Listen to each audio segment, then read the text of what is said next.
get started. All right, everyone, thank you so much. Welcome to tonight's candidate forum. We are ready to start. I say please keep it down. We are excited that you have joined us, and we look forward to your engagement with candidates.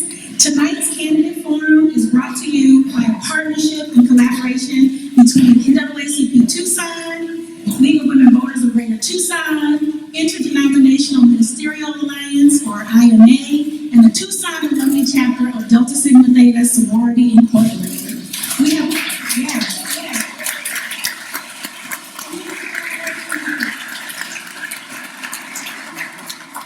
We have come together to present this nonpartisan candidate forum so that you have an opportunity to meet and ask questions of the individuals who seek your vote.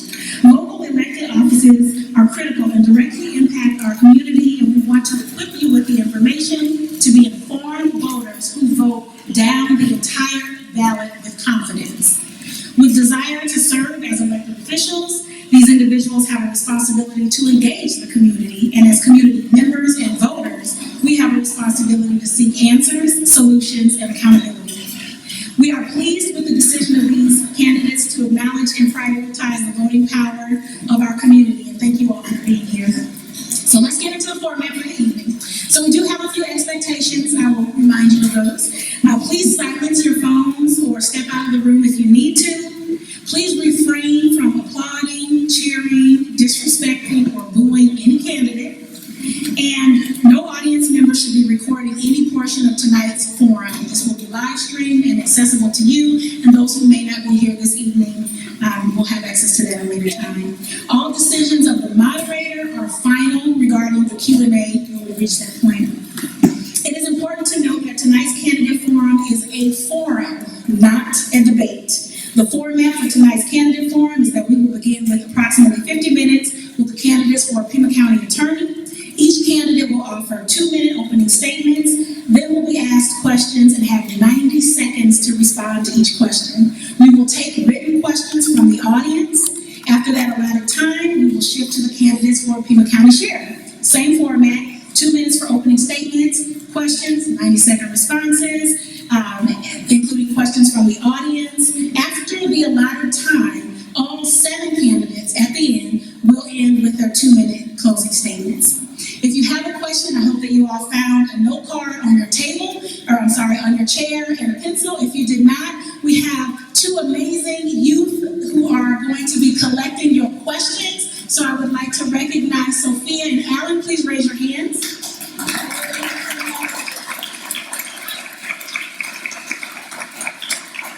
If you have a question, please get their attention, and they will bring your written question here to our amazing sorters who will make the determination of the questions that will be asked from the audience by our moderator. Any questions about any of that? All right, so we understand it. We're good to go. All right, well, at this time, I would like to introduce our moderator, Yolanda Parker-Rizzoli.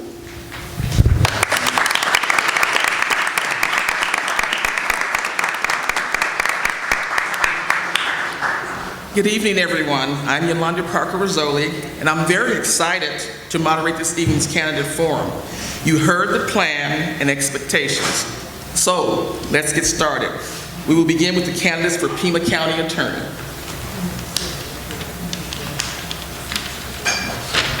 So we'll start with candidate Conover. Okay. Question 1. Oh, yeah. We're doing an introduction. We're not doing an introduction. Opening statements. Okay. I didn't see that on there. Oh, it's not on there. Opening statements. It's not on there. Okay. Opening statements, please. Opening statements. How are we doing on volume? We're doing good. We're doing good? Okay. Good evening, and thank you so much for having us. 2 minutes flies by, so hold on to your seats. Here we go. 4 years ago, I promised to modernize and revolutionize our criminal justice system. And while we have a long ways to go, I have delivered on substantial promises. We put an end and completely abandoned the death penalty, which was all too frequently used as a racist and failed policy. For every child previously sent downtown to be tried as an adult, I have kept every single child I possibly can under the law in juvenile with a specialist where they are meant to be. safety. When it comes to diversion and drug courts, I've gotten rid of prior felony convictions, depriving people of the treatment they need now, because that's the only way to undo the past 4 decades of the war on drugs and tough on crime. I built the fraud unit that I promised to build, and at the year mark, we hit $1 million. And public safety is soaring here in Pima County when it comes to violent crime. This week alone, we are 43% down on homicides and 39% down on robberies from 2 years ago. And I am a proud partner with law enforcement to achieve that. But I'm going to tell you a second here about the kind of leader that you are going to elect for the next 4 years as Pima County Attorney. It's about core values. And while some here will be tonight new to you and new to this community, I have stood shoulder to shoulder with you since my childhood, marching every single year since 1997 in the Martin Luther King Jr. March and standing with you. Moms Demand Action, it goes on and on. I am a deep part of this community, and that's who you can have as you trust your next leader as Pima County Attorney. Undeniably, provably, and reliably.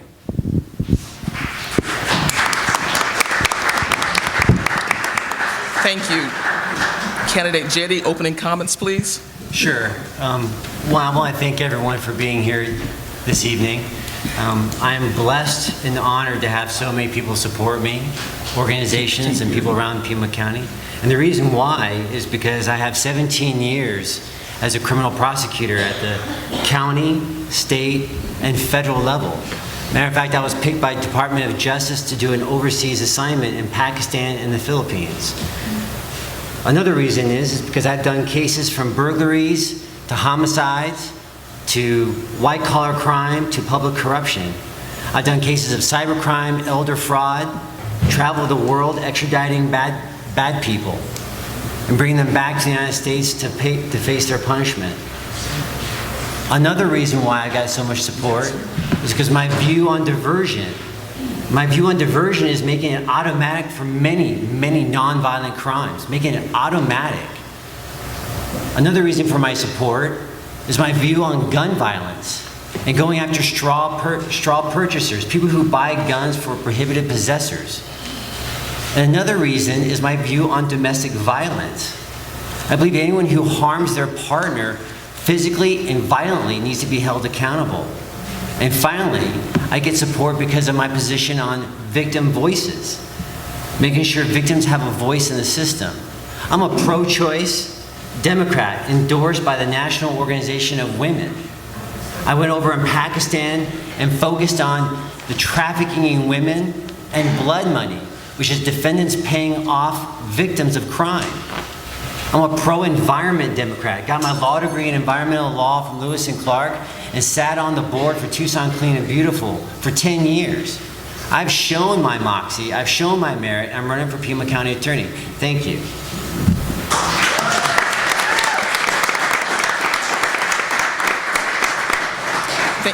Thank you both for those opening statements. We will now get into the candidate questions, and we'll start with candidate Conover. Question 1, what have you done and what will you do to address racial and ethnic disparities in the criminal justice system? We have a first in the nation court called the Steps Court, and it is a drug court that is pre-charge, pre-indictment. This is the room you have to be in. We have to stop felonizing substance use disorder and mental health, and that's what we've done. By making sure that prior convictions no longer deprive people of the chances they need now. That's the way we try to equalize things for neighborhoods who we know were targeted, over-surveilled, over-policed, over-arrested, overcharged, and over-incarcerated. That was the deep dive we took in all of our drug courts and diversion. And I bring this up because in 2019, before I arrived, Pima County hit an all-time record again with 7,000 felony convictions, a third of which were for simple drug possession or even paraphernalia. I've been holding steady at 5,000 felonies, using my precious resources to go after violent and victim crime and returning substance use disorder and mental health back to where it should be in the medical realm. I've abandoned completely the death penalty, and I've made sure to keep kids in juvenile court, and all of that serves our most needed vulnerable communities. Thank you. Candidate Jette, same question. What have you done and what will you do to address racial and ethnic disparities in the criminal justice system? One, I think this is an opportunity for me to learn. I mean, during my candidacy, I have learned from many of you about the implicit bias in our system. And I would encourage my sheriff candidates here to take lessons and training on implicit bias in our community. So that's number one. Number two is we do need a different look at drug crime and how we treat individuals who are addicted and who have these addiction problems. We do need to take a look at it. We don't need to criminalize it, we need to treat them. And so that is another aspect we have. And so those are the two things that I would hone in on to make sure that as a community we look at an individual and make sure we treat them fairly and not based upon the color of their skin. Absolutely. Thank you. So we'll go on to question 2, and we're going to start with candidate Jette. Question number 2. How do you intend to leverage your office and influence to lobby for the elimination of cash bail? That's a good question, because I think the cash bail system starts and stops with the county attorney. And so we have a lot of power and a lot of options available to us. There are certain people who deserve no bond, people who are dangerous and violent, no bond. But lucky for us, the majority of people are non-violent, and they deserve no bond either. Let them out of custody. Let them out on own recognizance, third-party release, or some other conditions of release. There are a select few individuals, people who have a history of failing to appear, who need to have a cash bond, people who are white-collar defendants. I've prosecuted countless of white-collar criminals who I need to have a cash bail system for. And so as for me, the majority of our cases, lucky for us, knock on wood, are non-violent. Let them out, let them go back to work, let them support their community. So the majority of us, and if a judge fails to fails to release an individual, it's an easy solution. We dismiss that case and I can summons that individual back in. It's an easy solution for us. This is not complicated. At the same time, I go lobby the state legislature to end this and have these articulatable ideas of which defendants deserve cash bail and which ones don't. Thank you for those comments. Same question to candidate Conover. How do you intend to leverage your office and influence to lobby for elimination of cash bail? Thank you, and I think this is where we need someone who's really steeped in the work, as I am right now. It's really important to clarify that we go into initial appearances as prosecutors, and then the judges make the ultimate decision. That's how the initial appearance system works. And at all too many times, frighteningly, insufficient cash bond is placed on someone who has committed a violent crime, allegedly. They pay the cash bond and go back out and commit further harm. And on the other end of the spectrum, we have far too many people who we argue should be released or should be on pretrial services, and the court nevertheless continues to place low cash bond over our objection. And so what you actually need is someone who knows that it's at the state legislature, and it's the first bill I proudly wrote. And I'm going to continue to partner, and most importantly, what this room knows about me and knows I will continue to do is we are going to flip the legislature, and then my bill will get heard in committee, right? That's how we get the work done. And so we keep the long game, cash bail, red flag law. I have a basket of bills that I can't wait. And first we flip the legislature, because that is so keenly important to every single person in this room. Yes. Folks in the back are getting messages, cannot hear, so if you could stand. I will. Hold the mic a little bit closer. Would that be helpful in the back? Thank you, Doug.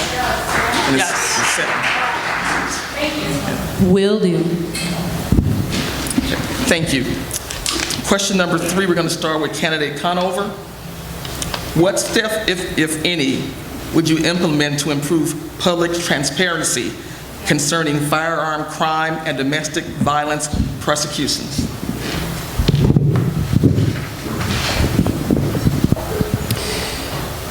Well, our work in domestic violence is of top order in the office. It is a fully staffed unit and top priority. We partner, and can you guys hear in the back now? Okay. We partner with some 28 different local organizations focused on providing service, and it also goes to the heart of our victim services division as well. We put awareness out there all year long, not just in the month of October. We also have to be the strongest partner we can be with law enforcement as well. These are very difficult cases to prosecute, I assure you, especially when we don't necessarily have the victim on board to testify. So these are highly trained, specialized prosecutors in one of the most important units.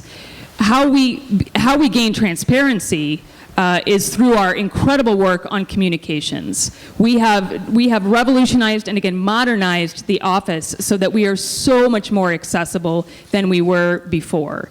And last but not least, just 2 months ago, we modernized the entire victim messaging system to go with live text messages. This is a first in the state move to make sure we have improved victim services every step of the way. Thank you for those comments.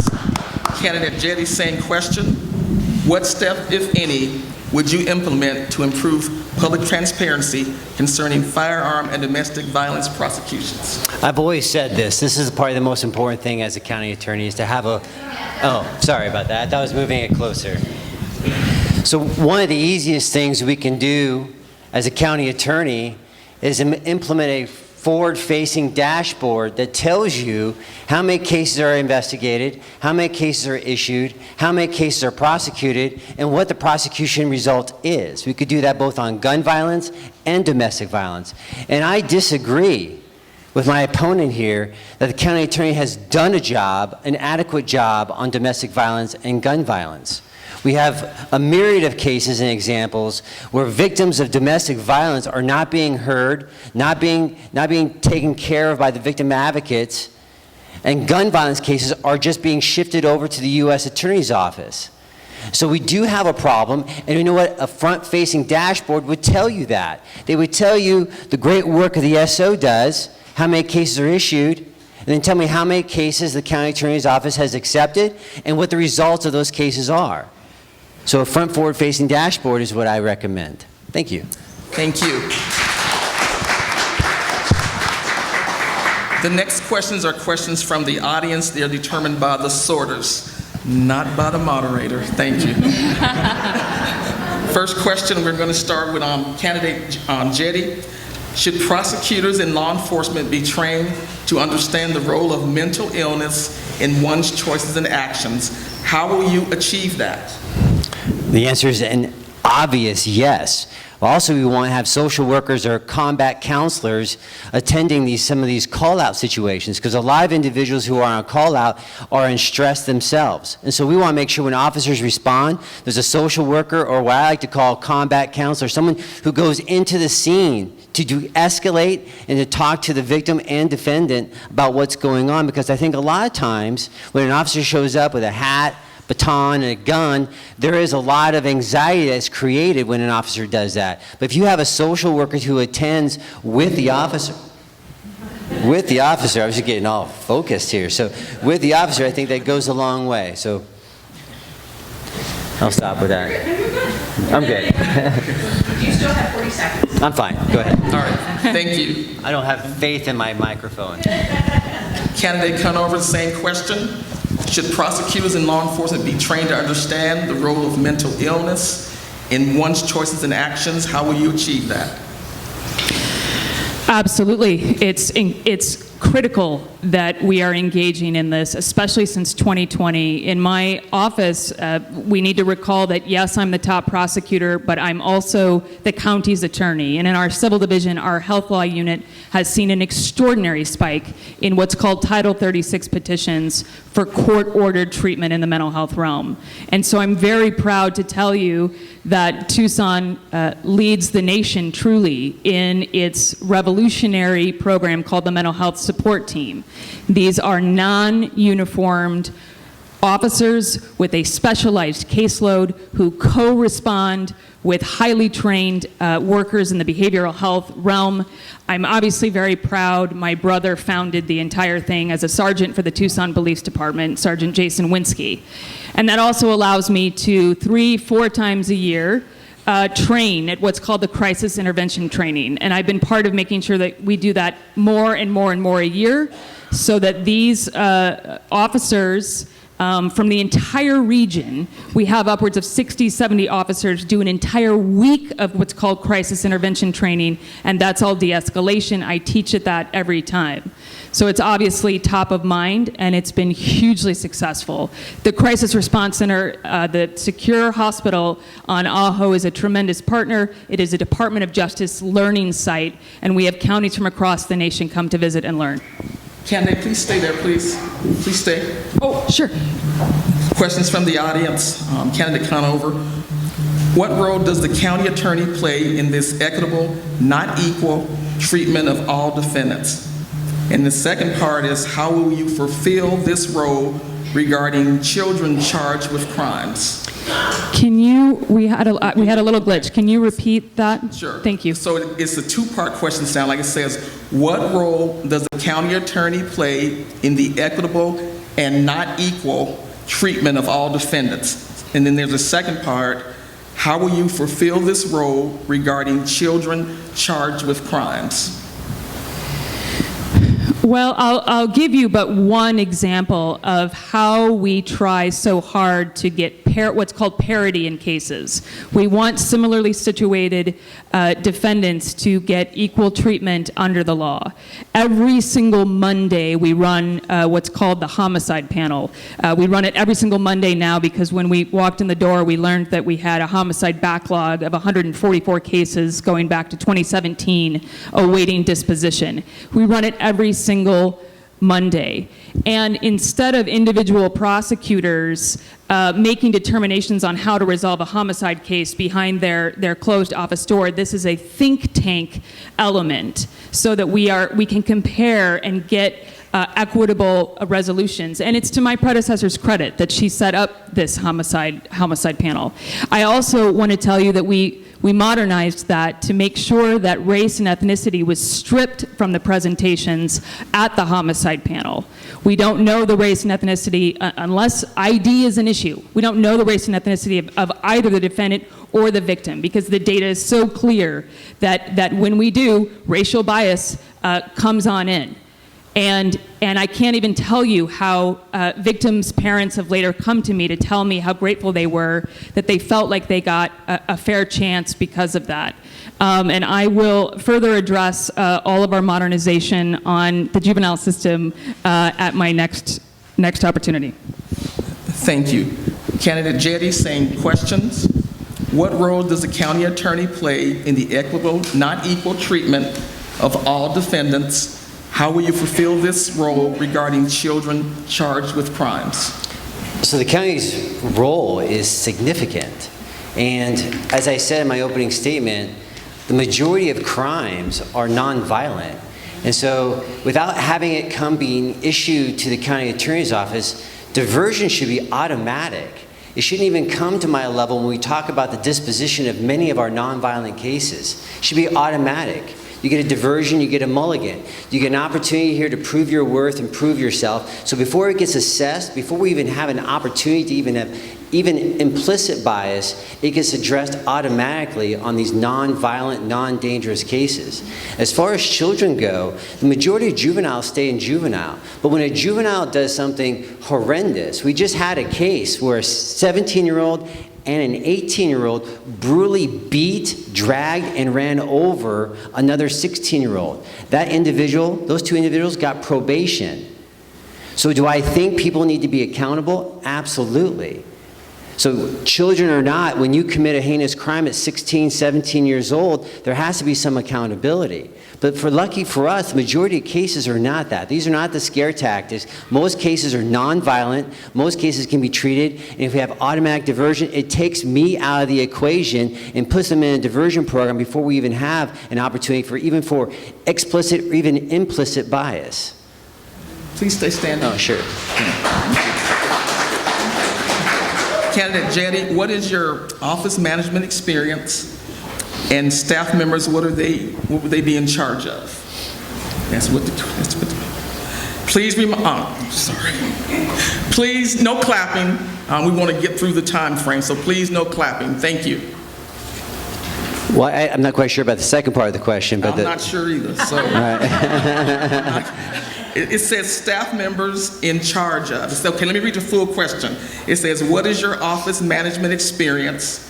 Question mark. Sure. And it says staff members in charge of, question mark. That's exactly how the card reads. Sure. So let me answer the first one. Okay. And so I have been a career prosecutor for a long time. I've been a supervisor at the state, been in a supervisory role at the federal level. I have set up in Pakistan, I set up a prosecution office, over 100 prosecutors in a developing world. It's just extremely difficult to do, by the way, with UN money, Pakistan money, and US money. And so you set up an office in one of the most difficult, most dangerous places to focus on the rule of law, the soft power the US is so great at. That is my management experience. So not only have I been a prosecutor, and a prosecutor, mind you, is important for this role. Because as a prosecutor, we make charging decisions. We look at cases which are difficult, public corruption cases, large white-collar cases. We make these difficult decisions on juveniles. So you want to have a prosecutor who has been through this experience before. And you also want to have a prosecutor who has the depth and breadth of the experience. I have been at the county, at the state, at the federal, and international. I have been trained by some of the best Department of Justice prosecutors in this country. So my management experience comes from watching and learning and doing. Thank you. Thank you. Candidate Conover, same question. What is your office management experience? And then second part of the question, staff members in charge of. I was an attorney in federal court from 2008, largely up until I ran for office. And during that time, at about 2017 to 2018, I was very honored that the federal bench trusted me and appointed me to help oversee the 400 contract federal attorneys statewide in federal court. The measles hit our detention facilities, and that's where my crisis management experience began. And there was also disciplinary work in there as well, herding cats. And I found that I loved trying to serve and help attorneys be their best, and it gave me experience in order and confidence in order to run. Since then, I've been running a nearly $42 million budget. Some 350 employees plus 200 more crisis volunteers.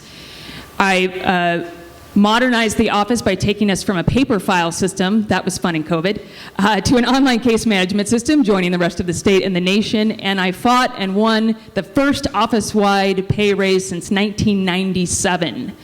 I love serving these individuals. They are civil servants doing some of the hardest work in the community during some of the hardest times. And I, as a COVID-born administrator, I think I've earned my stripes. Thank you. Candidate Jette, this will be a new question. What are your plans to combat the fentanyl and amphetamine epidemics in our community and the cartels utilizing Pima County as a transit point and safe haven? Well, this is a parallel track. So we have two things going on at the same time. We have people who are unfortunately addicted to this poison. So what you need to do is when you have them come into the system, you need to divert them to resources, pivot them into resources, because we want them back, we want them healthy, we want them clean, we want them working and supporting with their family. That's what we want. Number two is we've got people who are moving this poison through Tucson. I think 90% of all fentanyl in the United States comes through Arizona. And so I have handled significantly large cases dealing with drug cartels, moving significant amounts of drugs through this area. So I've got the experience to hold them accountable, because people who deal in this poison need to be held accountable. Make no doubt about it. You deal and you move, you're going to be held accountable. If you're addicted, treatment, treatment, treatment. Treatment, treatment, treatment. But if you move this poison, you're going to have consequences, and you should, because that poison destroys neighborhoods. That poison destroys businesses. You've got people who burglarize, people who do retail theft just to feed that addiction. And so we need to have someone in the office who has the experience to go after both the drug dealer and also make sure that treatment gets afforded to the people who deserve it. Thank you. Candidate Conover, same question. What are your plans to combat the fentanyl and amphetamine epidemics in our community, the cartels utilizing Pima County as a transit point and safe haven? As a new administrator arriving in January of 2021, I think we decided to just conquer every most difficult challenge, a nationwide violent crime spike, COVID, open-air homelessness, and the surge of the overdose epidemic additionally.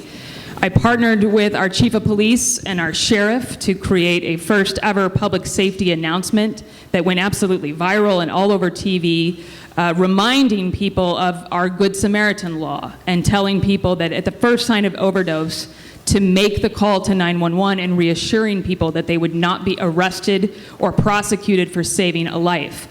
My office became a recognized and certified Narcan distribution point through our partnership in the public health department.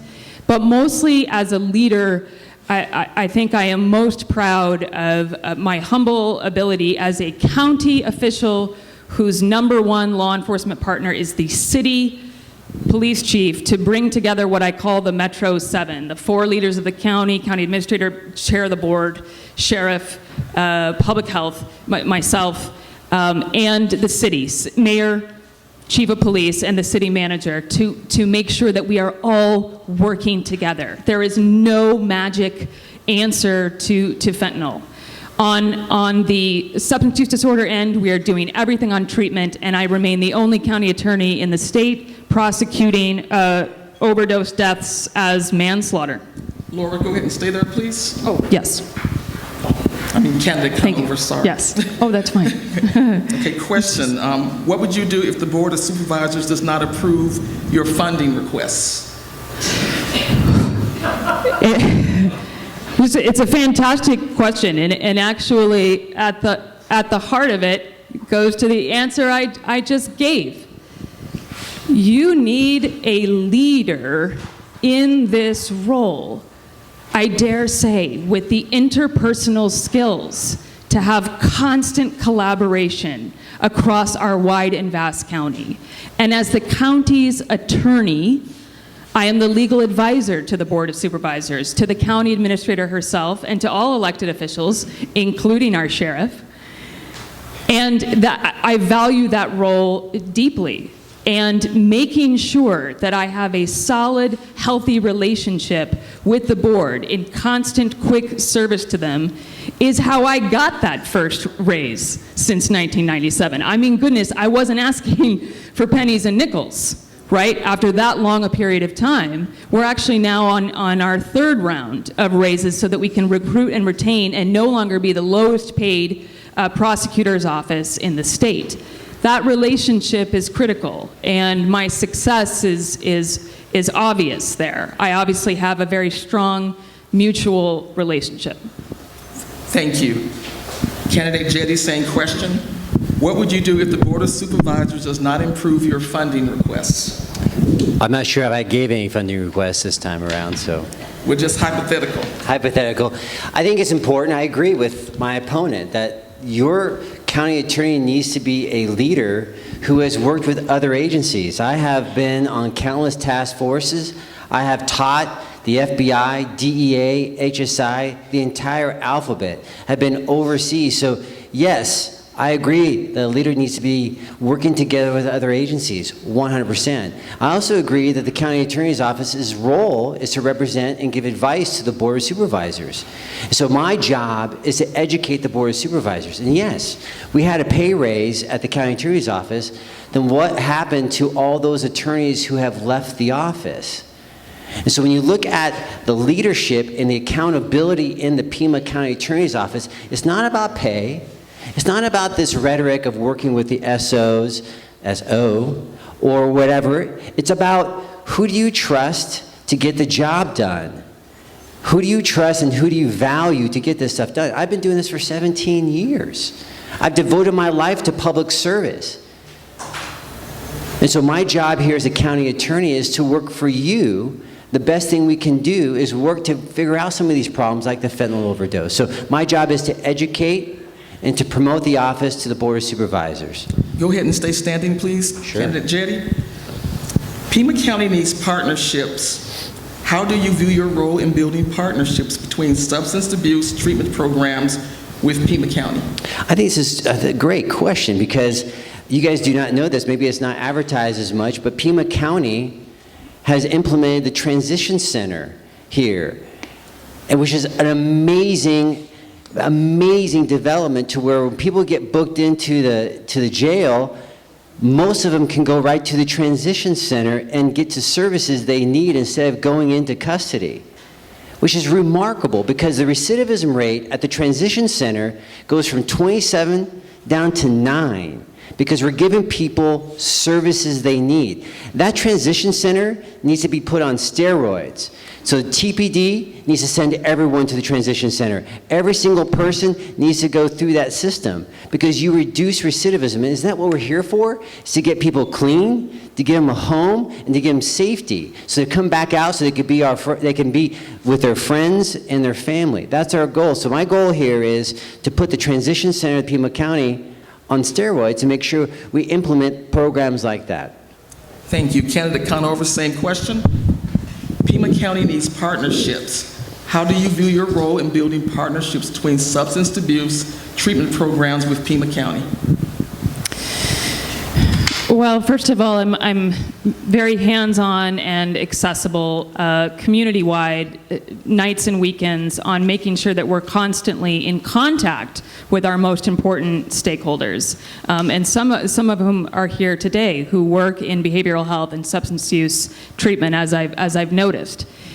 We built those partnerships as we launched the STEPS Court. And again, with credit to my predecessor for having built the format for it, the platform for it, we had the pleasure to launch that. Again, it's pre-charge. So you can only imagine that when we have that first and only court hearing, it's all about that warm handoff to the treatment providers who will actually then carry the day for the individuals who are before us. And that's a complete change from the way we handled it before. Drug courts, frankly, are a bit of an evolution, and STEPS is the next part of that, so that we're not branding people a felon for life, thereby making them vulnerable for life, from housing, from education, from work. And again, from 7,000 down to 5,000, it's 2,000 people a year who are entering treatment instead of prison. Candidate Conover, please stay there. Next question. What do you believe is the most pressing issue in Tucson? Well, we all have our own opinion about that in a room of 250 people. I'll tell you that from my vantage point, I want to be very honest and direct with you.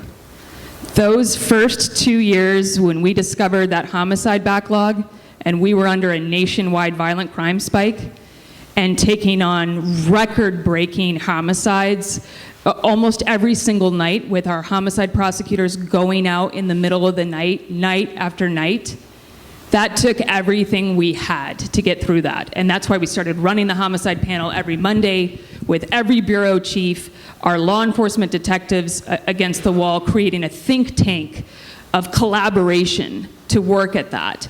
And obviously that means that resources, we prioritized resources into violent crime and victim crime. So when I tell you with joy and with a lot of relief that we are 43% down from 2 years ago, it means we congratulate ourselves for like half a second, and then we nimbly, quickly move into the needs of the day, where we are staffing up and better resourcing into community needs, property, drugs, theft, the needs that I hear about from you every day. And I have all the reason to believe that if we can have that think tank success in the violent crime realm, then we can do it in property, neighborhood, and Go ahead and businesses. stop, candidate. Thank you. Candidate Jette, same question. What do you believe is the most pressing issue in Tucson? I just want to before I answer the question, I just want to make sure we understand what a crime spike is, because the homicides in 2019 and 2020 were about 50 homicides. It went up to, wait for it, 100 in 1 year, and it went back down. So we're not talking about thousands of cases. We're talking about 50 additional cases where we've got burglaries and burglaries and sexual assault and domestic violence cases running amok. You can walk and chew gum at the same time. So if you ask me what the biggest issue in Pima County is, it's your leadership at the top of the county attorney's office. That is your biggest problem in Pima County. You hired a defense attorney. I am a prosecutor. I'm a just prosecutor. I learn as I go, and I believe in diversion. I believe in holding people accountable when they commit a violent act on somebody. And so you asked me what the biggest problem is, it's leadership. Thank you. Next question, candidate Conover. The impacts of crime are felt by grassroots organizations long before they are by our institutions. How are you going to support community-based initiatives aimed at enhancing public safety? Well, again, I think the first thing you have to do is you have to be ever present and accessible. You have to leave the office during the workday, and then you have to be at neighborhood associations and other entities night after night after night, and weekends too.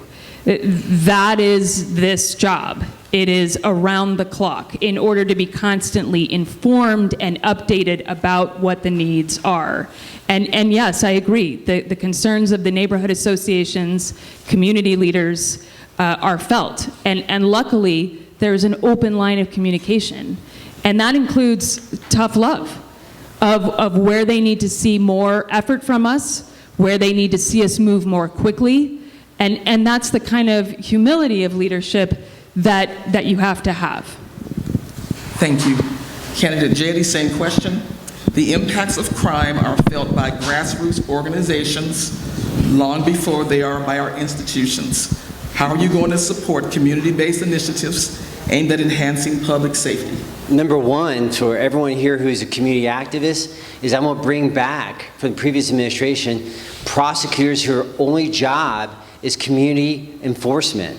So we have a drug dealing home on the corner. We've got problems in the neighborhood. I'm going to have a prosecutor or two focus squarely on those issues. The phrase, su casa, mi casa, if you don't listen up and stop doing drugs in the neighborhood, I'm going to take your property. Yes, that is what we call tough love. Because what you do is you destroy these neighborhoods. You bring violence and crime into these neighborhoods. So you have to have a prosecutor who recognizes that we work hard.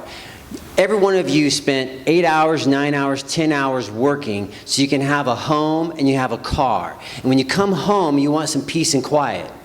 You want to put your Netflix show on, you want to watch the Game of Thrones, or you want to watch the Celtics destroy the Dallas Mavericks. Whatever you want to do, you want to have safety and peace in your home, but you can't, because some of us live in places which are getting ravished by people who just come in and do crime.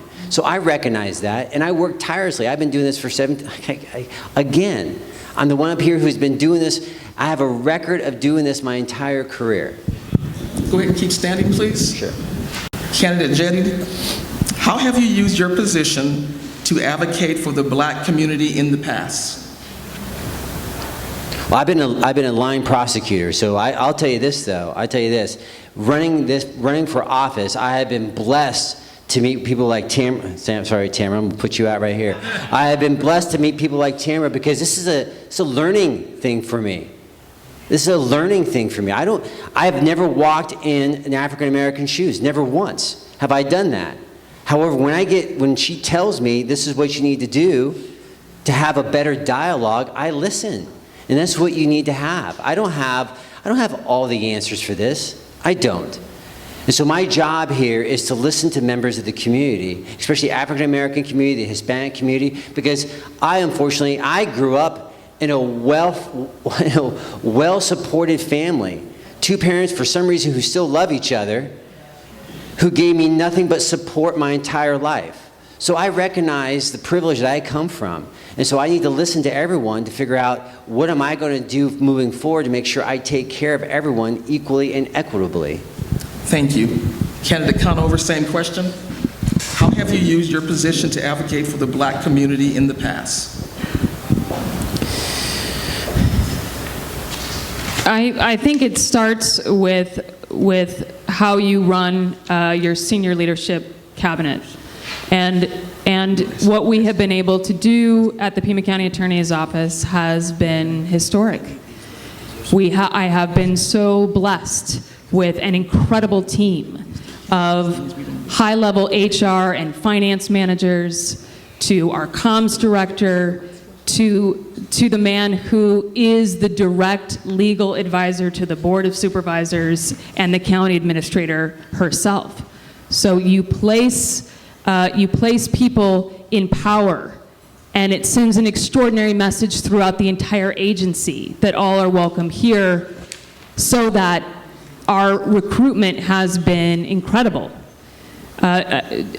When I walked in, it had been normalized by leaders before me that women could and should prosecute violent crime in the courtroom, but the agency was very, very white. And we successfully opened the doors to that. 38%, in fact, of our first-year hires were bilingual, which was an incredible need in the community.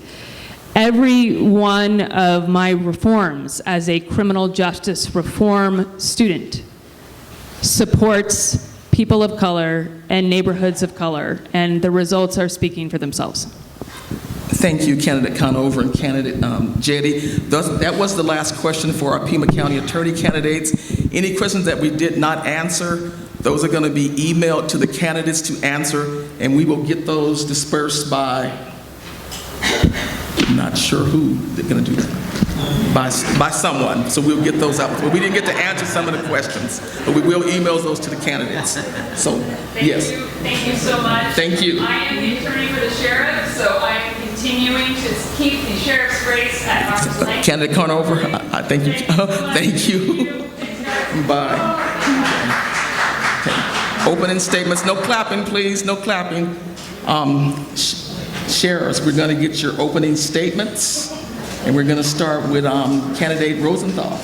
Turn it up, Sandy.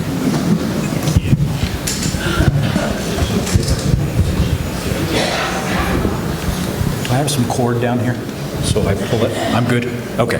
Just wanted to make sure I'm good. Hi, my name is Sandy Rosenthal, and I am one of the Democratic candidates for Sheriff of Pima County. I am a Tucson native, U.S. Army veteran, and a 36-year member of the Pima County Sheriff's Department. I have worked all over the Sheriff's Department as a member of the department, everything from patrol to detectives to special operations to administration, and I am looking to make sure that I'm coming out of retirement so that our community members survive going into the Pima County Jail. We also have issues with fentanyl crisis. We have issues with fatal traffic accidents. We have a myriad and lack of hiring. So I am running to work with our community, to be part of our community, and do what I did. I was very successful. I'm easy to talk to, easy to work with, and I will work with our community, our representatives, and I'm looking as a member of this community to be part of the community. Further, one of the aspects of my running for office as your sheriff is to be able to go back and make sure our communities, our neighborhoods stay safe. And we have to get back to some of those old ideas, including businesses, and making sure that those businesses have the safety and security from the Sheriff's Department. Thank you. Thank you, Candidate Rosenthal. Candidate Phillips, same opening statement, please. Thank you.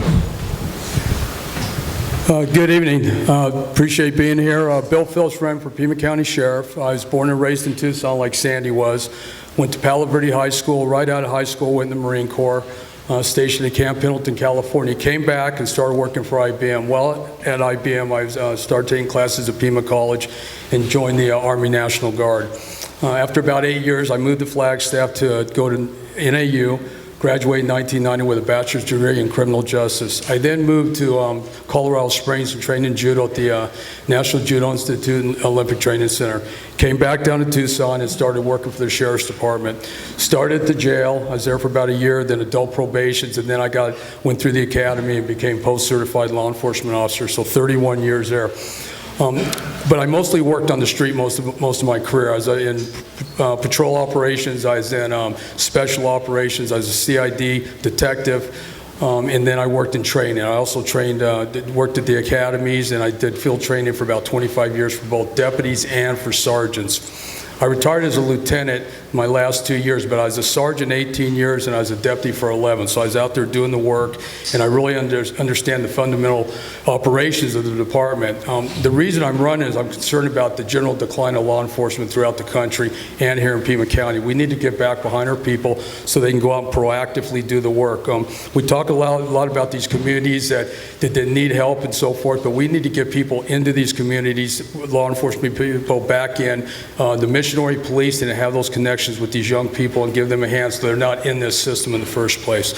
So I'm here, I'm coming out of retirement like Sandy said he was, because I really care about the community, born and raised here, a lot of family involvement in the Tucson area and so forth. So we'll, I'm going to really get after this, and we'll make things a lot better here as we get a chance. Thank you. Appreciate it. Thank you, Candidate Nanos. Opening statement, please.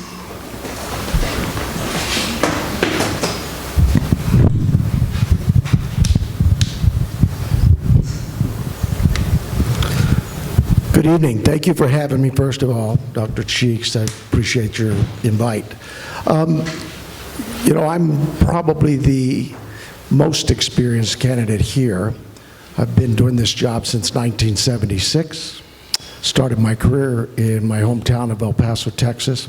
Worked patrol for 8-9 years there, moved to Tucson, became a corrections officer, was in that jail for about a year, probably the hardest job I have ever had.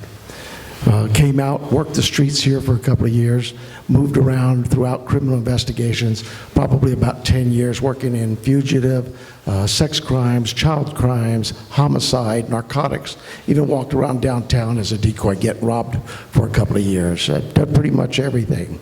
But one thing I've done more so that I think is more important to you is I'm the only one here with actual executive leadership skills and experience. That means I went from a lieutenant to a captain to a chief deputy to a sheriff. There's a progression there of about 15 years of actually making decisions that not just impact your department or your team or your staff, but your community. And I take it as a great honor that I've been given this opportunity to do just that.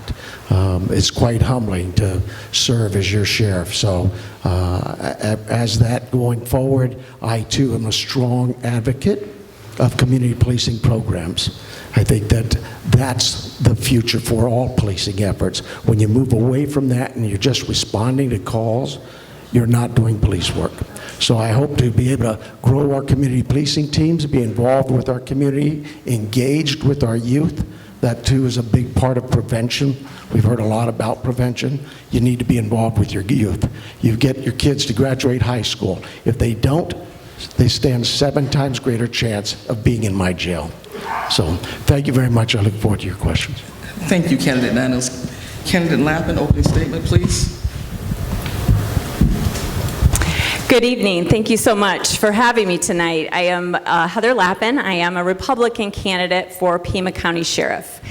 I will celebrate my 20 years in December with the department. I did start out in the jail as a booker, and then I became a deputy, and I will celebrate my 19 years as a deputy in October.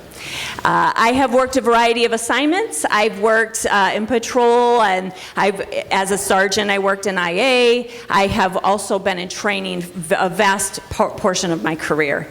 In training, I worked various assignments, a counselor, I've been the class sergeant and the training section commander.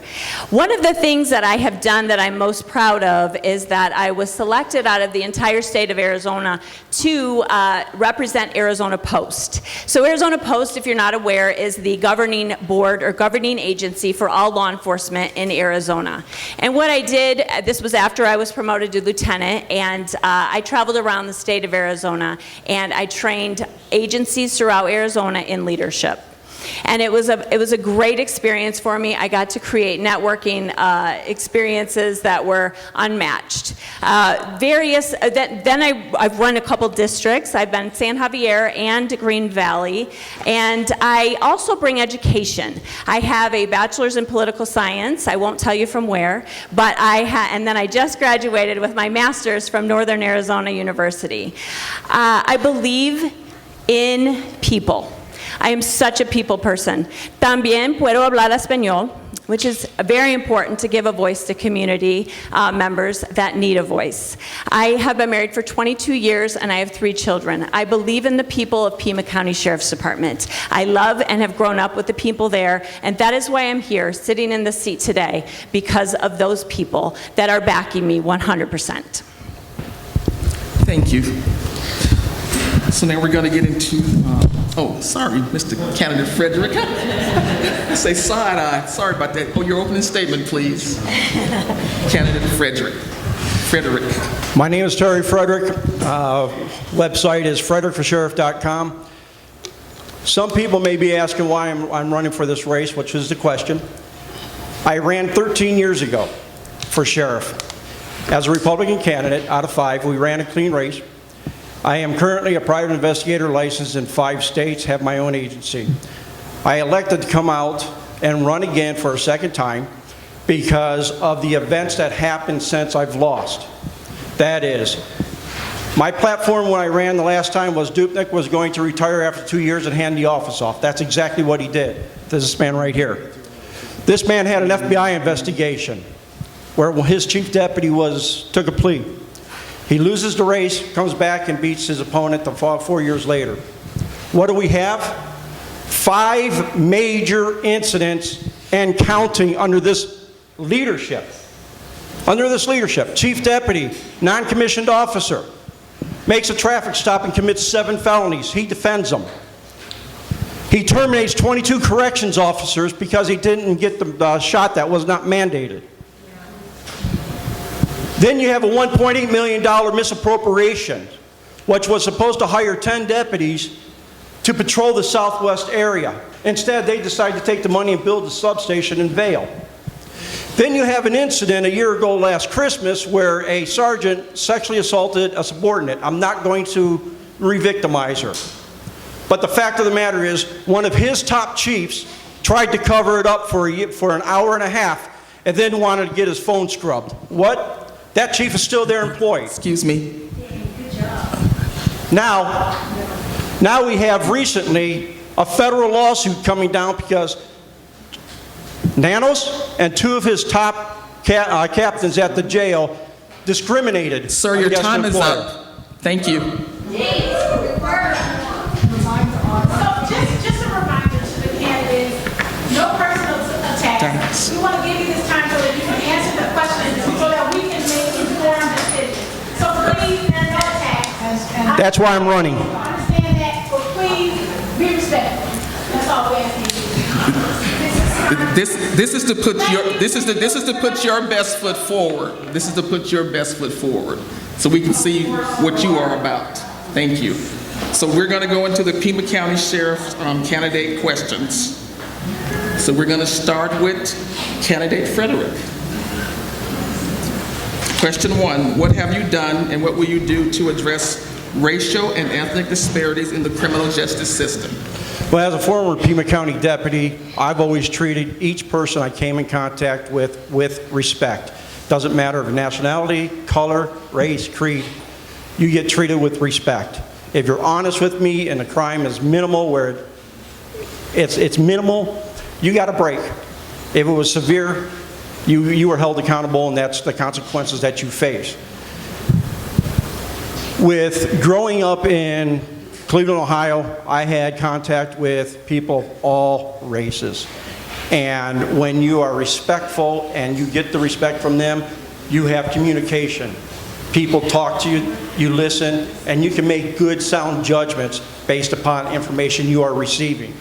You don't have to be a leader that thinks that they know it all, that has a chip on their shoulder, and my way is the highway. So I am one that's very approachable, one that you can talk to, and if you ever have a question once I'm elected, my door will be open. It's just not a phrase. Thank you. Thank you for your comments.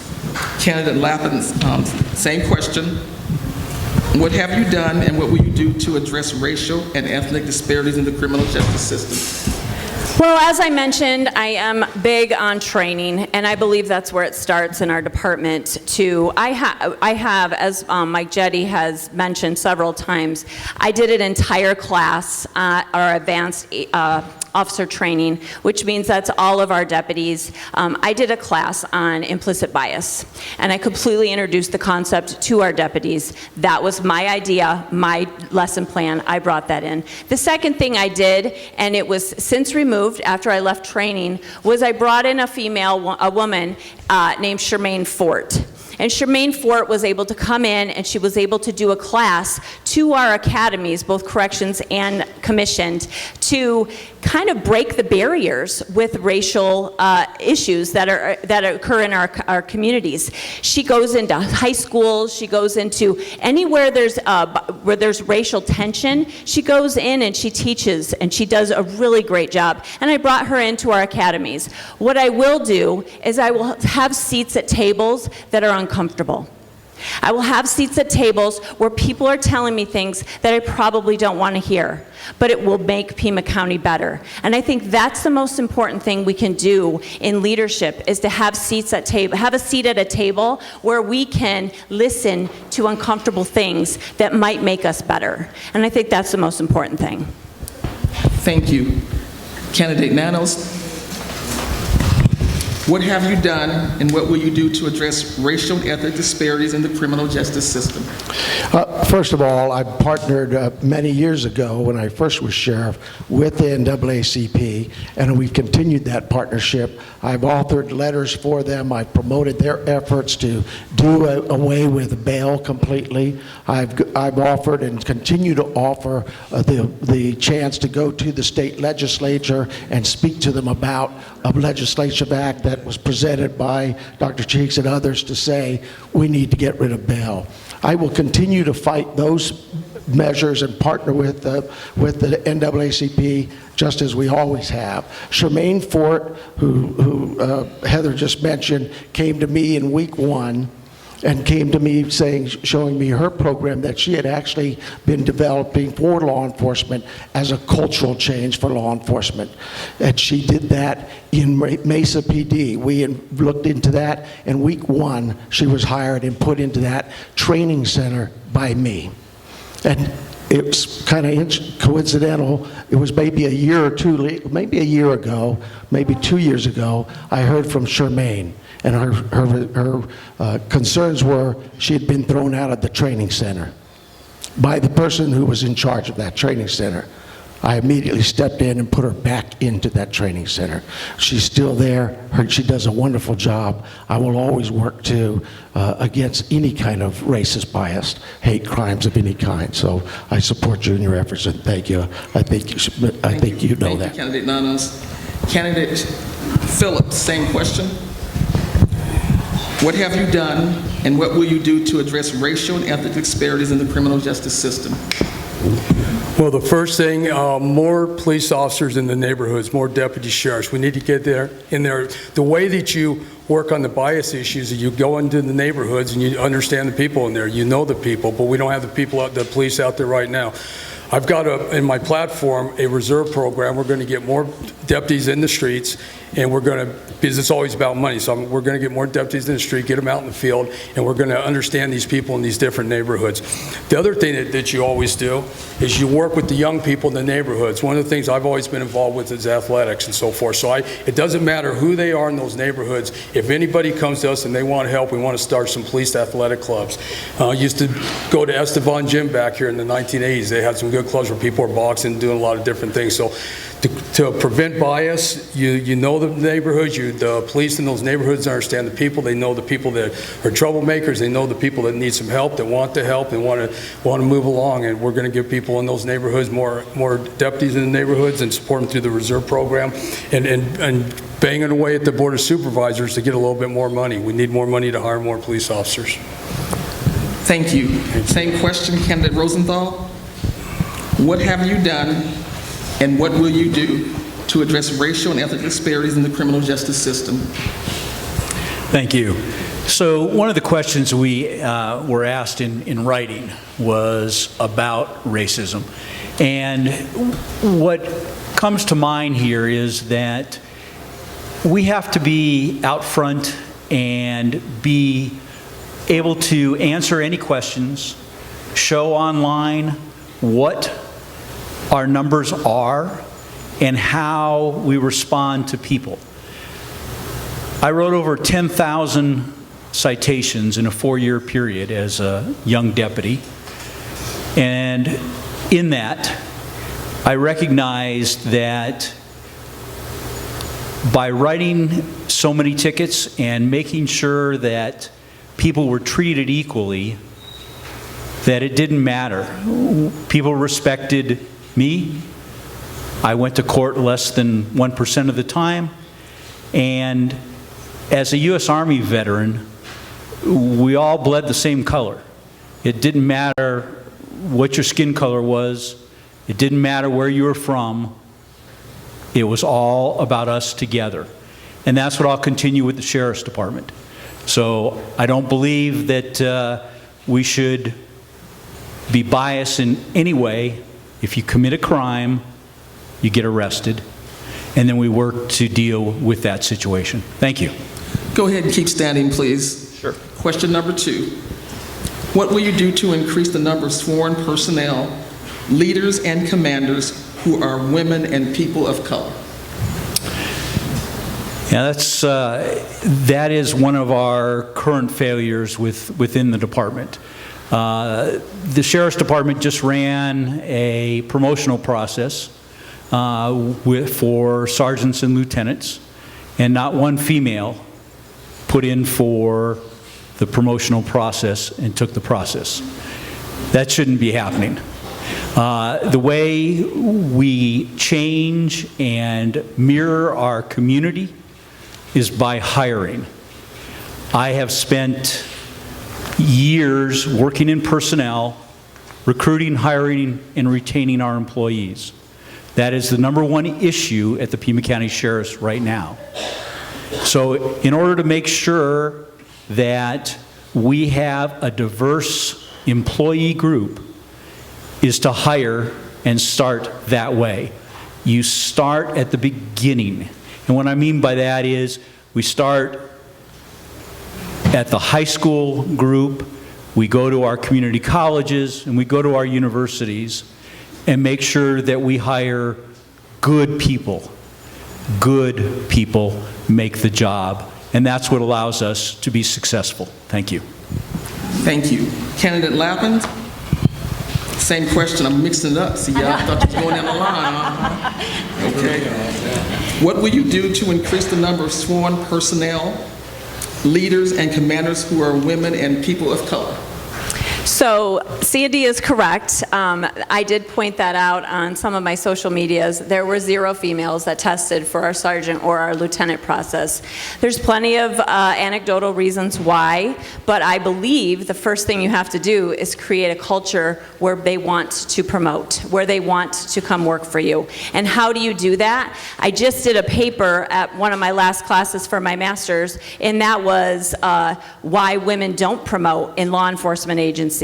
And the first first and biggest recruitment effort is you have to have quality women in leadership positions in order to get women to want leadership positions. And so we have to go back to the basics. We have to go back to training. We have to go back to culture. We create an agency where they want to come. And I also agree that we have to be going into places that maybe are a little out of the norm, outside the box in order to be recruiting. But what we also need to do is we have to get rid of our quantity over quality mentality. We have to raise our standards. People want to come to a department that has standards. People want to come to a department where they can feel pride for wearing the badge. Right now, with our quantity over quality mentality, if you have a pulse, okay. So what I'm saying is you raise those standards, you make people proud to work for your agency. Thank you. Candidate Nanos, same question. What would you do to increase the number of sworn personnel, leaders, and commanders who are women and people of color? First of all, when I came here, we were at 12% of our staff consisted of women. And that's pretty much a national average. It's just a tough job to recruit women into. We have increased that to 14.8%. I wish it was more, but at least it's an increase. But when it comes to promotion and promoting women, I think my first 4 promotions, 3 of them were women, 2 of them were of color. We test. You have oral boards, you have written tests, you have executive review. All of the promotions we've done, again, remember my staff is 14% women. 40% of my promotions have been women. And that's only constant at the top of the, as Heather says, you need them at the top. I promoted 3 of our captains, my first 4 captains, but 3 of them females. People of color, we promoted that. We're at about 41% Hispanic in the department, where across the city or the county's average is about 38%. White is 52% for us. It's 47%, 46% across the county. We constantly watch those numbers and look at those numbers, but that's not what we recruit for. We want people with heart, people with character. I don't recruit based on your color. I base it on your character. And that's the same for promotions. Thank you, Candidate Nanos. Candidate Frederick, same question. What will you do to increase the number of sworn personnel, leaders, and commanders who are women and people of color? Once elected, I'll be able to prove what I can do. Right now, the department is 30% below staffing levels in all departments. That's corrections, that's commission, and that is your civilian workers. How you start is by showing respect. You're getting quality people, but it's all based on leadership abilities. The department is so toxic right now that people are leaving. You take rid of that toxicity, people are going to want to come work for you because you're going to respect them. You're going to allow them to do their job without fear of retaliation. By cooperating with current leaders and community leaders, we can recruit not only females, Hispanics, Asians, African Americans. All you need to do is give them a chance and don't degrade them. And that's where the problem lies, is everybody seems to think that they're above all the rest. In my agency, there's not going to be any white-collar immunity. Everybody's going to be held accountable, and everybody's going to be given their fair share. There are deputies within the department that deserve to prove their leadership. I know them, and I plan on bringing them up the chain. Thank you. Thank you. Candidate Phillips, you're already up and ready to go. I like that. I got it. I figured it out. What would you do to increase the number of sworn personnel, leaders, and commanders who are women and people of color? Well, I think first we want the best person for the job, bottom line. We need to get back, get behind the law enforcement folks with the communities. We need to have people interested in doing the job. Right now, we've lost people. We've lost that interest. People are that are working right now, they're putting the blinders on, they're working an 8-hour day, and they're simply doing what they have to do to get through the job because we don't have the support of the community and the respect that we used to have in law enforcement. Some of the promotional stuff that we can do, we can have outside agencies involved in the promotional process. I'm just going to look at it like we want the best person for the job and give everybody an equal opportunity to get in there and get those jobs, to hire and to have the promotions. We are going to do some stuff with the corrections folks and utilize them through a reserve program to get more people out there. That's one of the things I do want to do, and I've talked about that a lot on my platform. I want to look at the military people getting out at Davis-Mont and the MPs, that some of them are post-certified, some aren't, but they've got the law enforcement experience. Give them an opportunity to come over and work for us. But it's mainly getting back and getting the respect for law enforcement from all of you out there. We've got to have the people supporting law enforcement and get the best people for the job. Thank you. Thank you. Question number 3, we're going to start with candidate Lappin. Describe your position on deflection to treatment programs for individuals caught with drugs.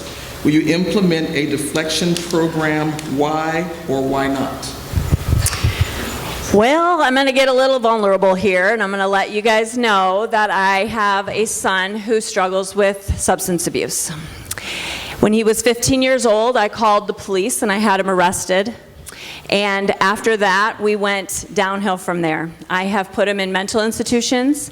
I've had him arrested again. I have put him in 4 separate rehabs. I do not believe in giving up on drug addicts. So I do believe in deflection. I do believe in giving everyone an opportunity. Had I given up on this child, had I said, nope, 2's your limit for rehabs. You can only get 2. I'm only paying for 2.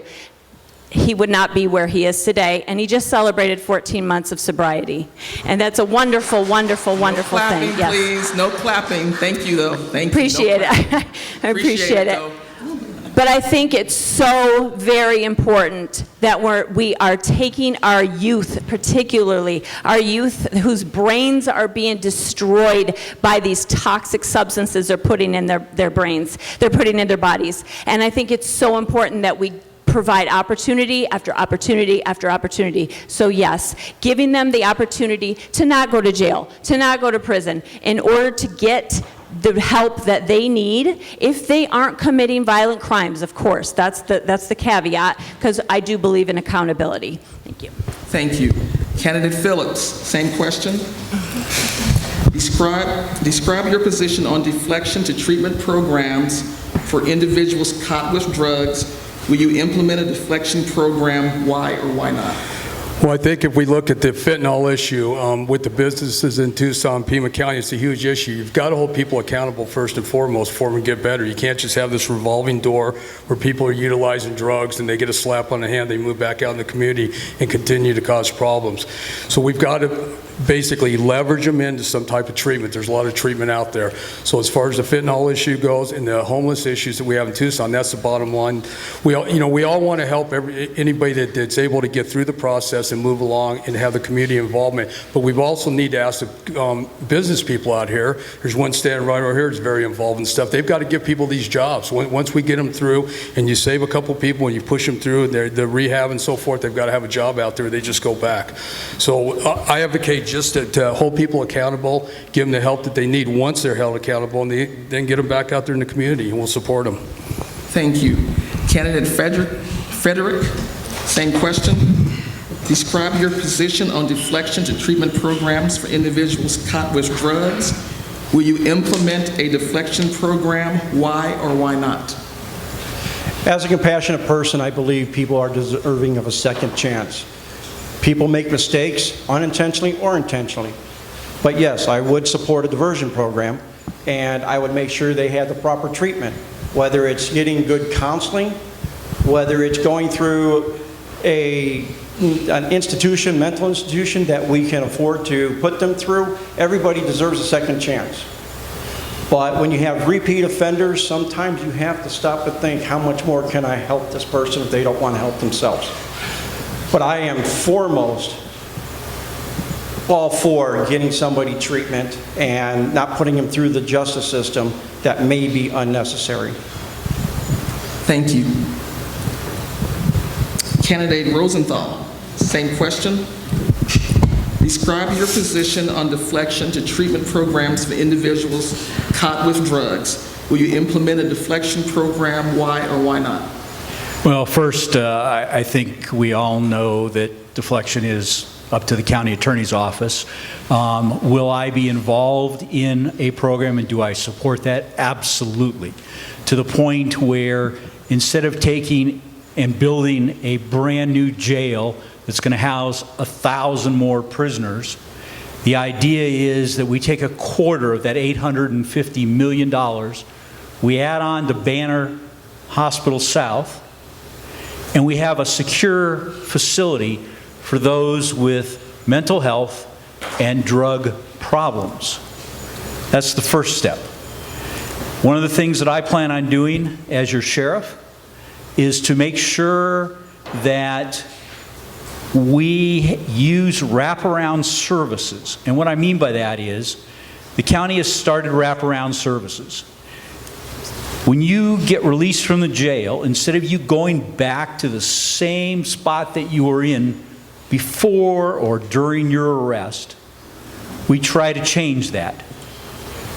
And so I plan on working with the judges, the county attorney's office, and the defense attorneys to ask judges to be specific and say, here, this is what's going to be required for you to be released, whether that be for drug help or mental health or whatever.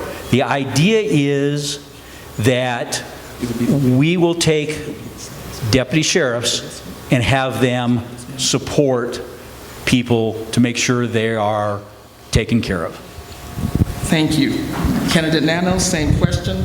Describe your position on deflection to treatment programs for individuals caught with drugs. Will you implement a deflection program? Why or why not? Yes, we have such. The deflection and deferment are two different things. Deflection is something that you as an arresting officer have the opportunity to make a decision. Do I take this person into custody and book him into jail, or do I take him for counseling or treatment?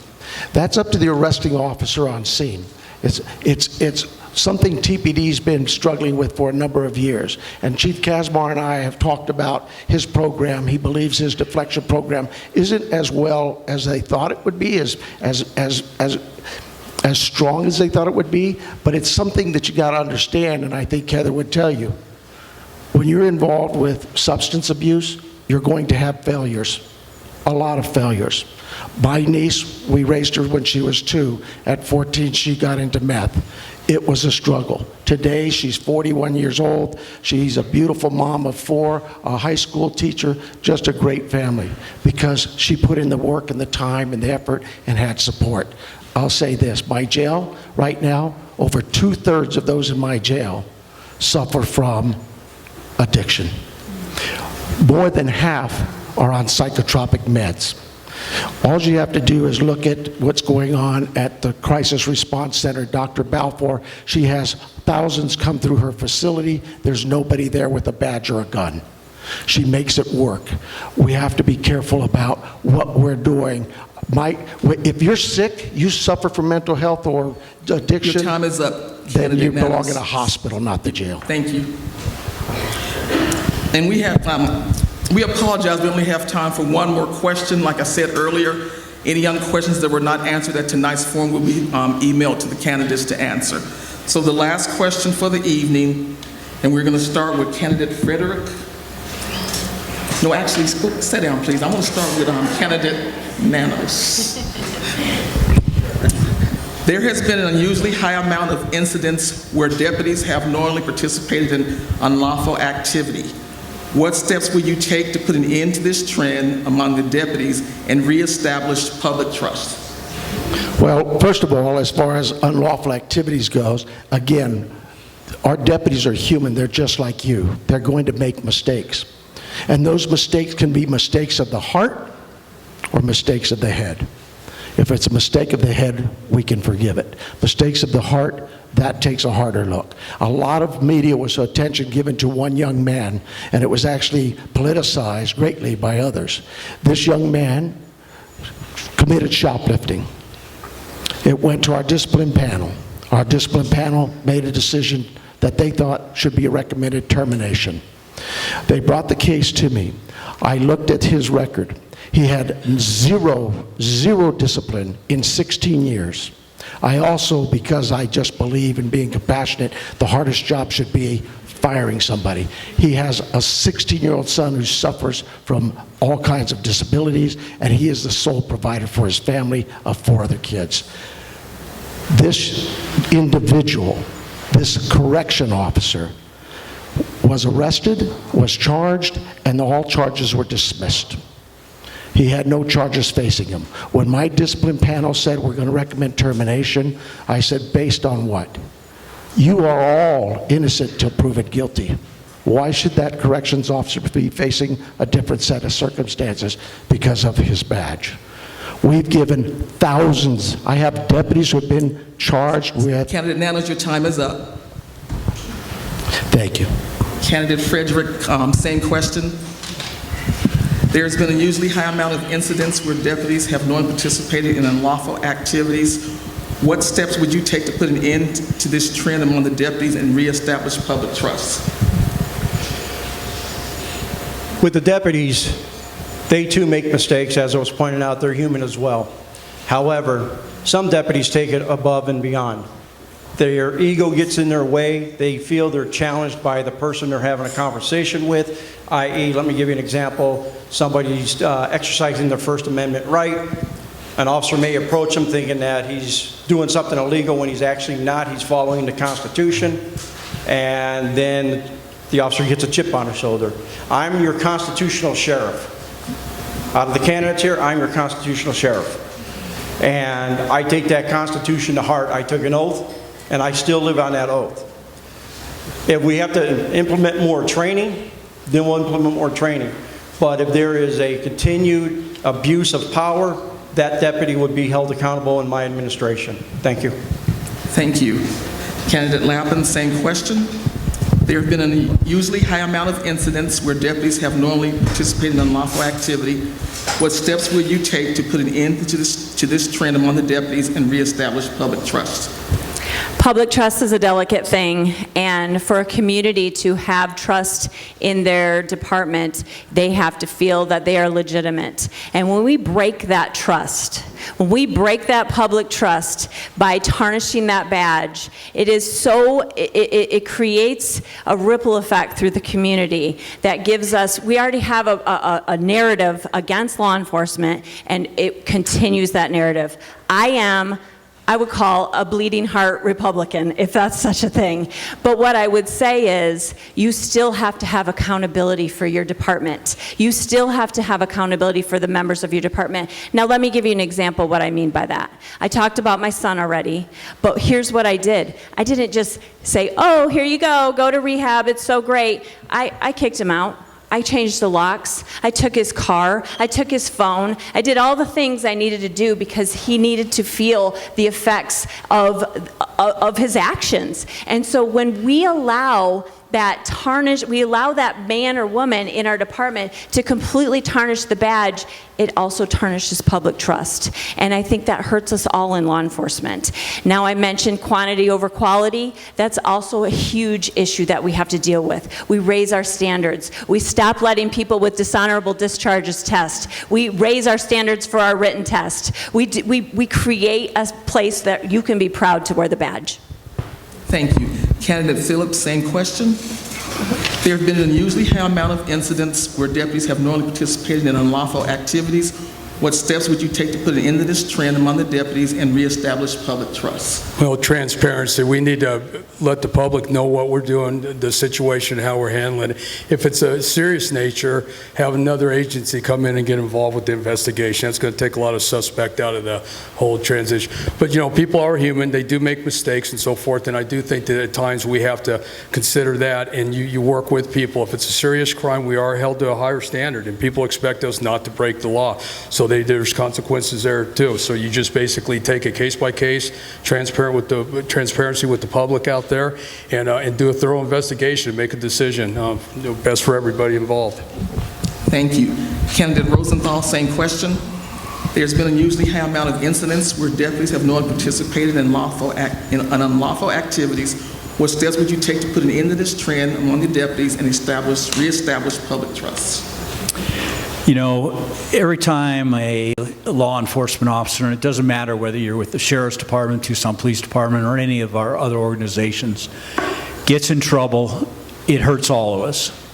And the best way on our deputy side, in order to make sure that people respect and that our deputies show respect, is to make sure that we are able, as a organization, to stand up and say, we were wrong, we did wrong. I will make sure that we are the first to stand up and say that. Next, we have to be out in the community, dealing with our community and getting the community the ability to know our people. They do make mistakes, they are human, and it does definitely bother me when it occurs, but we should not be covering things up. We should be upfront and honest about it and go on from there. Thank you. Thank you to our Pima County Sheriff candidates. We will now have closing statements by each candidate. Candidate Rosenthal, I'm going to let you go first since you're... Okay. So it'll be... Oh, County Attorney. Don't forget me. I can go last. Oh, go ahead. I'm sorry. Don't forget me. Go Which ahead. way would you like? Which way would you Mike like? Jette, go ahead with your closing remarks. 2 minutes each. Sure.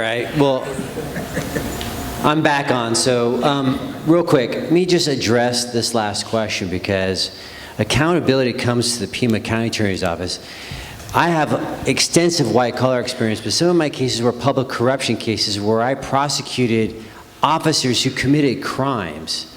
And that's the job of the county attorney, to hold officers accountable. And when you do wear a badge, you are held to a higher standard. Ethics and the view, the optics of what we do here matters. And how you view me matters. And so we have an officer who does a crime, needs to be prosecuted. They may have mitigation, but so does every single defendant has mitigation.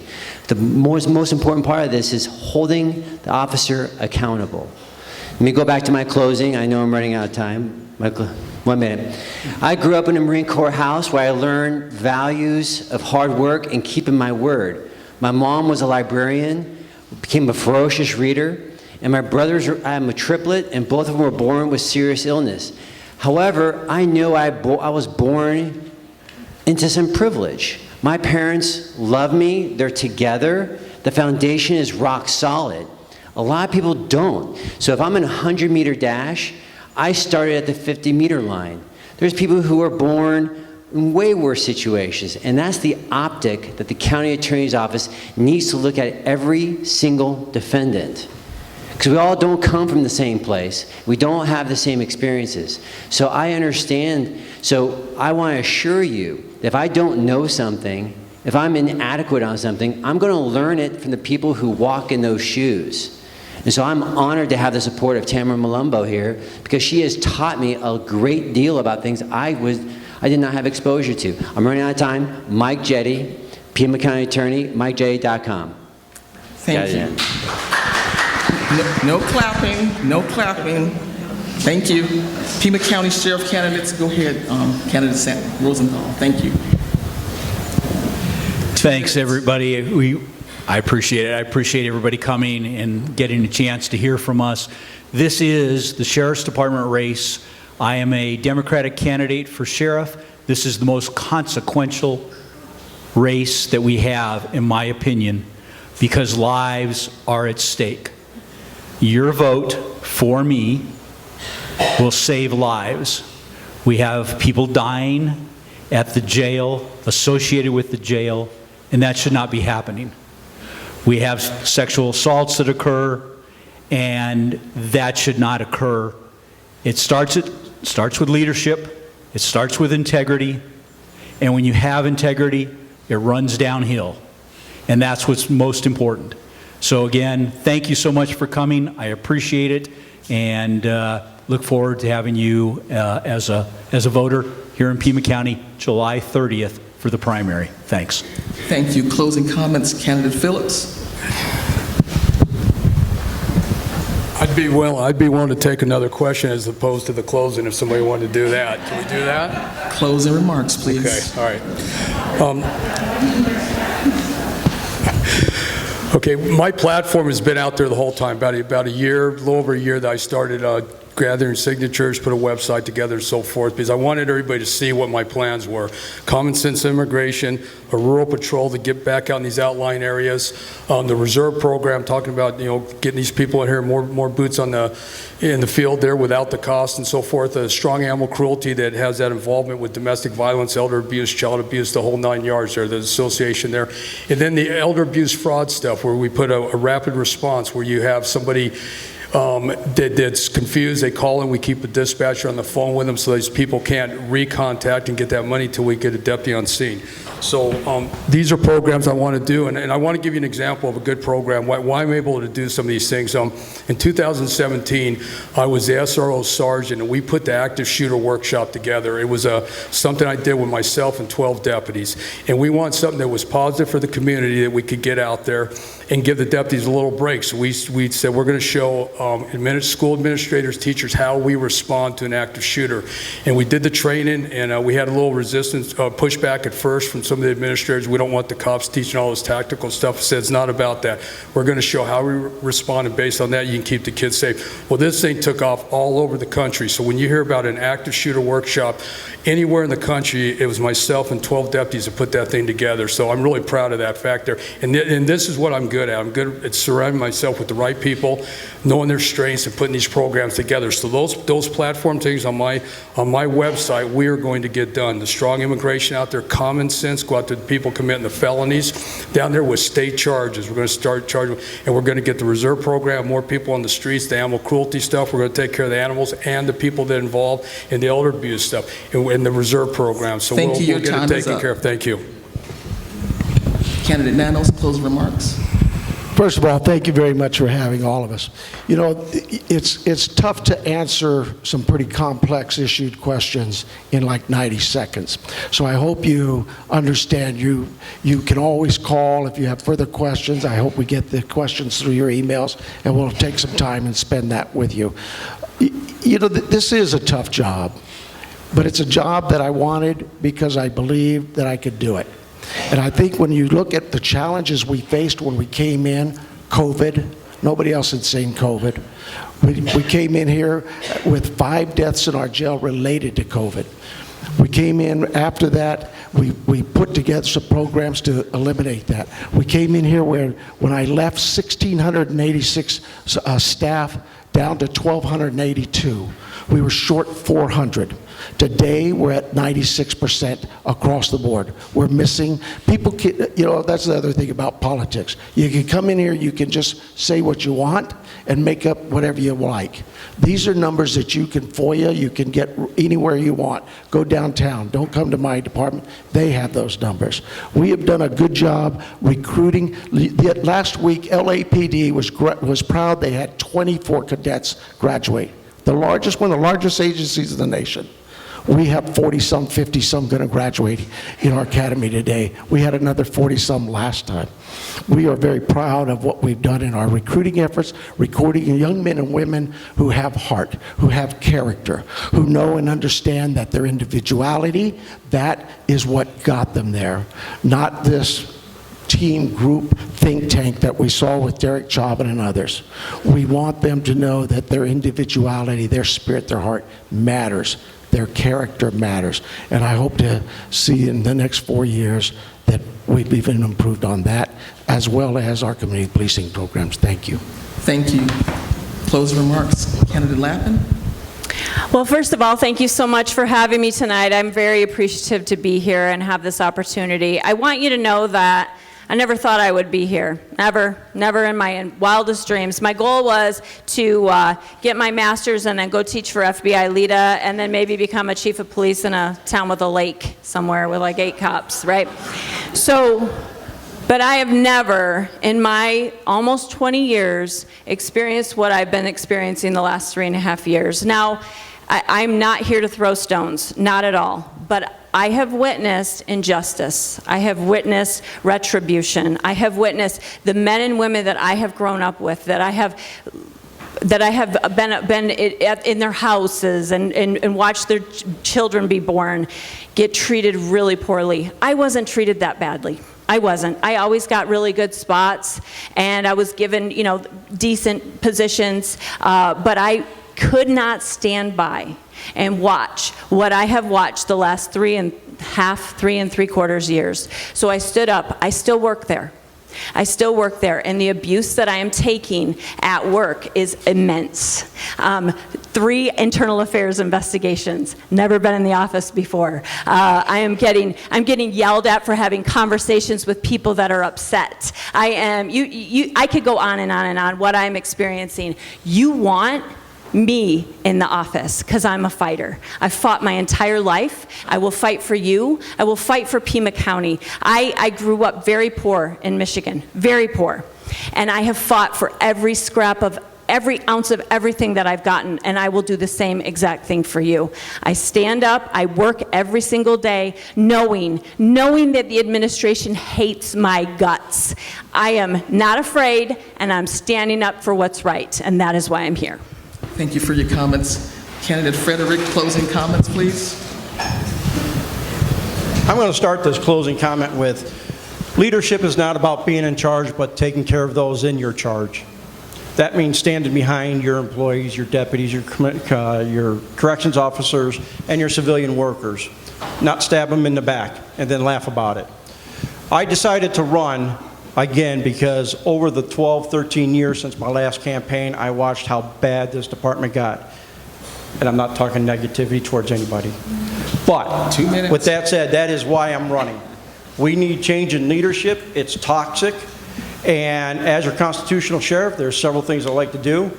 Under the Arizona revised statutes, I'm allowed to create the Arizona Ranchers Patrol Unit. I'm going to organize that. I'm going to have them qualified, and they're going to patrol our rural areas down south, and they're going to be my eyes and ears on the ground for the illegals coming in. It's not that I don't want them here, but there's a process we can go through that they are here legally. The second thing I've also done was I was endorsed by the constitutional sheriff, Richard Mack. He invited me to a conference that was held in Las Vegas about a month and a half, 2 months ago, and I got his endorsement, which is huge for me. The second thing is I plan on working with the tribal law enforcement. They too are victims. The SO has technology that can help them out, and they can help us out by manpower and knowing the routes that these illegals coming up.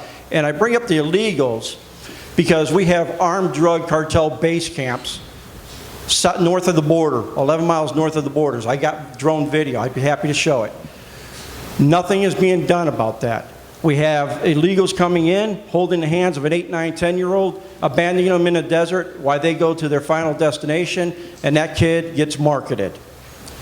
I'm the constitutional sheriff that's running. I'm the one that you want because I'm not part of the good old boy system. My name's Terry Frederick, frederickforsheriff.com. Thank you for coming. Thank you for those closing remarks. And thank you, everyone, for taking the time to come out and hear your local candidates. If elected, these individuals will have incredible responsibilities. So it is critical that you educate yourself on the candidates and make an informed decision as a voter. Be sure to register to vote or check your status so you are ready for the primary election on July 13th. Thank you to NAACP Tucson, League of Women Voters of Greater Tucson, Interdenominational Ministerials Alliance, IMA, and the Tucson Alumni Chapter of Delta Sigma Theta Sorority Incorporated. Thank you all.